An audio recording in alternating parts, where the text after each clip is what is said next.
Yang ketiga, mengamalkan kebaikan yang sudah kita ketahui. Mengamalkan kebaikan yang sudah kita ketahui. Jadi kalau kita pengen jadi keran kebaikan, ente dulu harus baik. Pengen orang lain soleh, ente dulu berusaha untuk soleh. Maaf ini, bapak ibu sekalian, pengen gak punya anak yang soleh dan solehah? Pengen. Antum sudah soleh-solehah belum? Insya Allah. Alhamdulillah. Jadi kalau misalnya kita pengen anak kita soleh-soleha, kita berusaha untuk jadi orang yang soleh-soleha, supaya kita bisa mentransfer kebaikan yang kita miliki kepada orang lain. Kalau seandainya seorang hamba sudah mengamalkan kebaikan, kemudian dia dakwahkan, orang lain itu akan gampang untuk mengikuti apa yang kita ajak. Lihat bagaimana kesan orang-orang Madinah yang saat itu ada kaum Yahudi. Jadi Nabi kan hijrah SAW, hijrah dari mana? Dari Mekah ke Madinah. Ketika Nabi SAW datang ke Madinah, di Madinah kan macam-macam, ya.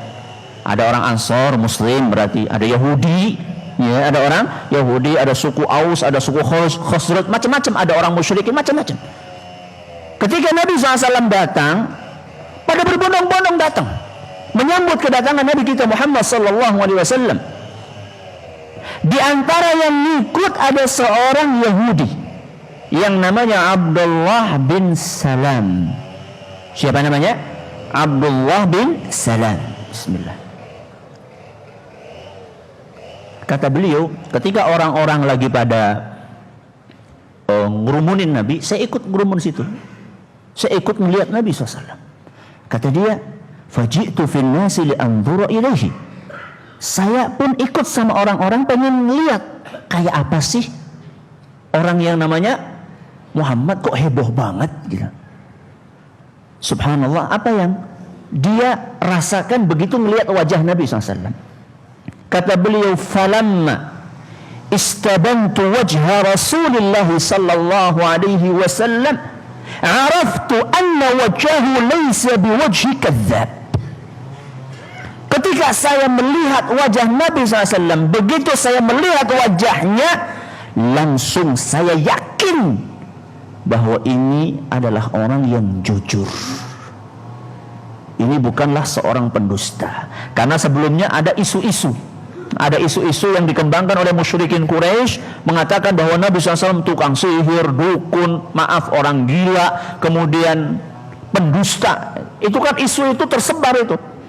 Ya, provokasi itu tersebar. Akan tetapi Abdullah bin Salam ketika melihat langsung muka Nabi SAW, yakin bahwa ini bukan wajahnya pendusta, ini pasti jujur. Lihat, Nabi belum bicara itu, baru kelihatan apanya? Wajahnya. Gimana? Antum bisa nggak kayak gitu nih? Jadi baru melihat wajah itu udah langsung adem banget ya. Atau sebaliknya, panas banget ya lihat orang ini. Itu Nabi belum bicara, apalagi Nabi bicara. Maka lihat kata Abdullah bin Salam, wa kana awwalu syai'in takallama bihi anqal.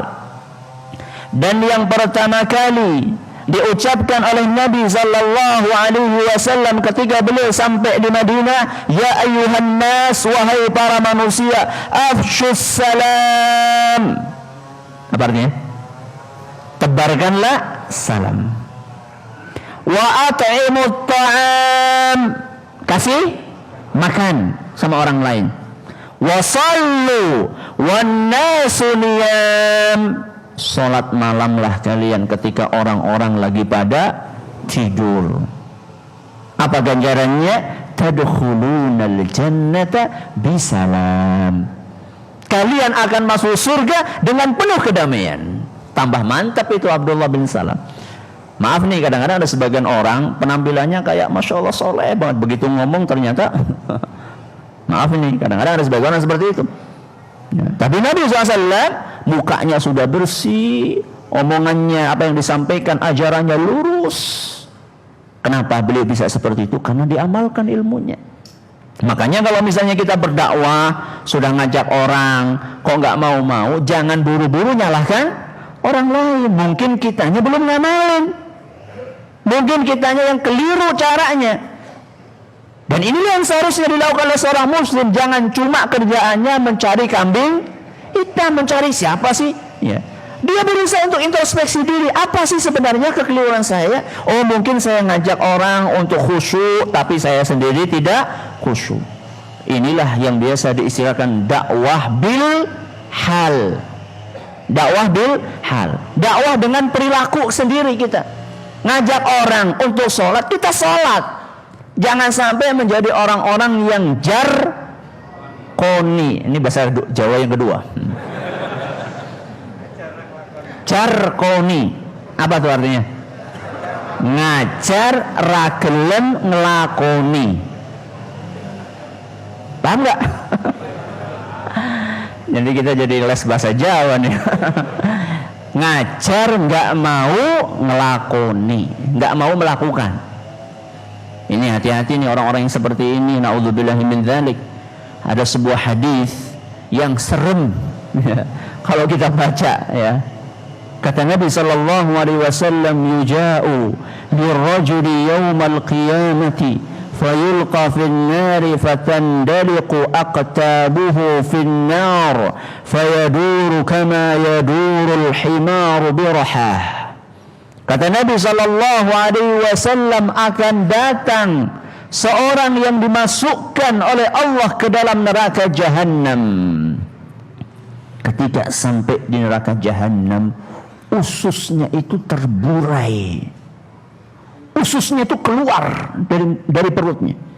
Kemudian dia muter kesakitan, seperti keledai yang lagi muter di tempat penggilingan gandum. Jadi orang dahulu kalau menggiling itu pakai tenaga keledai. Jadi entah pakai apa gitu, kayu, kemudian dia keliling gitu. Jadi orang ini keliling terus kesakitan. Subhanallah. Apa gerangan siksaan atau apa gerangan pekerjaan yang dia lakukan ketika di dunia ini? Ketika dia sedang kesakitan, keliling-keliling muter-muter kayak gitu, orang-orang pada datang, fulan, masya Allah, fulan, ente kok bisa kayak gitu sih? Kenapa orang-orang bertanya dengan seperti itu? Alaysa kunta ta'muruna bil ma'rufi wa tanhana 'anil munkar? Bukankah dulu ketika di dunia ente paling semangat amar ma'ruf nahi munkar? Bukankah ente ketika di dunia senantiasa ngajak-ngajak kita kepada kebaikan, mengingatkan kita-kita ini dari keburukan? Kok malah ente masuk ke neraka digituin sama Allah subhanahu wa ta'ala? Apa kata orang tersebut? Kuntu amurukum bil ma'rufi wala atih. Dulu saya ngajak kalian kepada kebaikan, tapi saya nggak melakukan kebaikan itu. Saya ngajak kalian untuk sholat, saya sendiri nggak sholat. Saya ngajak kalian untuk melakukan kebajikan, saya sendiri tidak melakukannya. Wa kuntu anhaakum 'anil munkari wa atih. Dan dahulu saya mencegah kalian dari keburukan, tapi saya sendiri melakukannya. Hadis riwayat Bukhari dan Muslim.